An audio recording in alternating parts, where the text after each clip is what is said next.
Zeynep'em düşübem halda, Zeynep'em düşübem halda, Zeynep'em düşübem halda. Hüseyin'im gitmez benimden, zincir bağlı iki elden. Zeynep'em düşübem halda, Zeynep'em düşübem halda. Esir kaldım Şam çölünde, zincirler bağlı kolumda. Mühnete düştüm yolunda, Zeynep'em düşübem halda, Zeynep'em düşübem halda. Zeynep'em düşübem halda, Hüseyin'im gitmez benimden, zincir bağlı iki elden. Zeynep'em düşübem halda, Zeynep'em düşübem halda. Ağlıya ağlıya kaldım, ellerim üzüme çaldım. Yetimleri dalla aldım, Zeynep'em düşübem halda, Zeynep'em düşübem halda.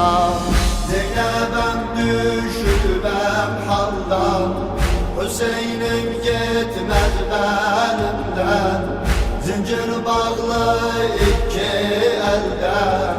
Zeynep'em düşübem halda, Zeynep'em düşübem halda. Düşübem derde mihnete, İşimiz gitti zahmete. Rabbim koy kavmi rahmete, Zeynep'em düşübem halda, Zeynep'em düşübem halda. Zeynep'em düşübem halda, Hüseyin'im gitmez benimden, zincir bağlı iki elden. Zeynep'em düşübem halda, Zeynep'em düşübem halda. Şehitler yüreğimizde, atlar üstlerinde gezdi. Kaderimiz bile yazdı, Zeynep'em düşübem halda, Zeynep'em düşübem halda. Zeynep'em düşübem halda, Hüseyin'im gitmez benimden, zincir bağlı iki elden.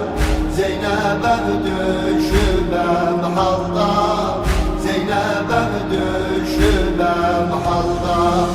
Çoka gitti musibatim, yoktu Hüseyin'e minnetim. Sensey hayatım memetim, Zeynep'em düşübem halda, Zeynep'em düşübem halda. Zeynep'em düşübem halda, Hüseyin'im gitmez benimden, zincir bağlı iki elden. Zeynep'em düşübem halda, Zeynep'em düşübem halda. Abbas'ım Zeynep'e sözüm, can gevilden ağlar gözüm. Hakka çevirmişem özüm, Zeynep'em düşübem halda, Zeynep'em düşübem halda. Zeynep'em düşübem halda, Hüseyin'im gitmez benimden, zincir bağlı